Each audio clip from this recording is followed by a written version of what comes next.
first need a neural impulse, right? So we have some excitatory postsynaptic potential.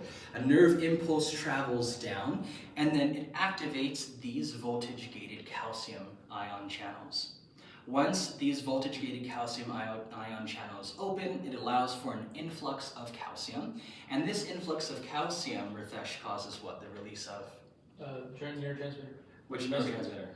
Acetylcholine. Acetylcholine. Okay, so an acetylcholine is released by exocytosis into the neuromuscular junction synaptic cleft, right? And this acetylcholine attaches to where? Ligand-gated. Right, these ligand-gated ion channels, right? And so does this acetylcholine enter into the muscle cell? No. The sarcolemma? No, it does not, right? The acetylcholine attaches to this ligand-gated ion channel, which allows for what to enter? Sodium. Sodium, right? Sodium enters into the cell, causes some downstream depolarization if we've met that threshold of the action potential. We continue to depolarize via voltage-gated sodium ion channels. Sodium continues to rush in and depolarizes throughout the length of the sarcolemma all the way until we get to the T-tubules. We get to the T-tubules, we are now able to release calcium in the sarcoplasmic reticulum for the use of our muscle contraction. Okay, why do we need calcium? We need calcium so that it can bind to troponin, for troponin to move out of the way for the myosin to bind to the actin. So we've already said here that we have actin, two types of actin, our G-actin and then our filamentous actin. We know that when we want the muscle to contract and shorten, right, shorten in the sarcomere, we need the myosin head to attach to the actin. Right? The actin needs to bind to the active site of the myosin, but it can't do that during relaxation. Why? Because we have a string that wraps around and occludes and blocks the active site on the actin, right? So this tropomyosin is a string that's going to be covering all of these active sites and disallows for this myosin head to bind to it. So how do we get that string of tropomyosin away? Well, this other protein, troponin, a regulatory protein, is going to move the tropomyosin once troponin is bound to calcium. So what did we just say? We said calcium binds to troponin. Troponin moves the tropomyosin string away and allows for all of these active sites to be exposed to allow for the myosin head to attach to the actin. Okay.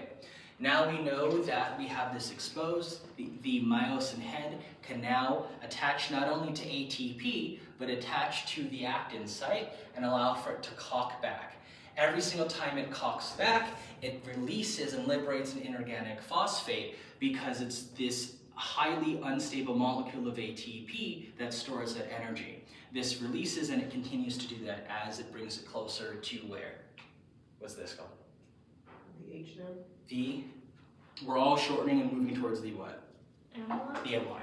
Okay, cool. So now let's actually take a look at this, right? We're going to look at this from the level of electron microscopy. So we have our two landmarks here. What's this? Z. These are our Z discs, right? And our Z discs are what mark our individual sarcomeres, which are our individual units of contraction. So this is a Z disc, this is a Z disc, right? Now, this whole area that is light is called the what? I-band. The I-band. So this is the I-band, this is the I-band, right? Why is it light? No myosin. Right, it only has actin, right? So this is actin here. What is this? Titan. This is titin. What does titin do? It holds Myosin. holds myosin. It anchors the myosin to the Z disc, right? Okay. What is going to bisect this I-band? The Z. The Z disc. This is the Z disc. It bisects each of these I-bands. But we said only the individual unit of contraction is from Z disc to Z disc. Okay. Now we know where I-band is. What is this dark region here? A-band? This is the A-band, right?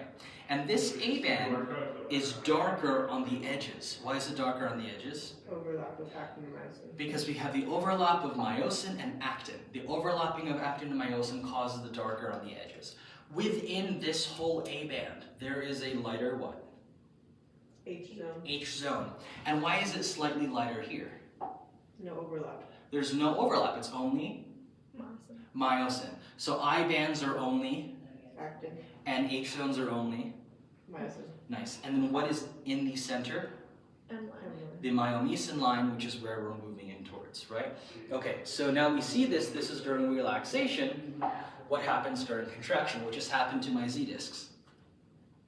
Get closer together. They get closer together, they go towards the M line, and then what just disappeared?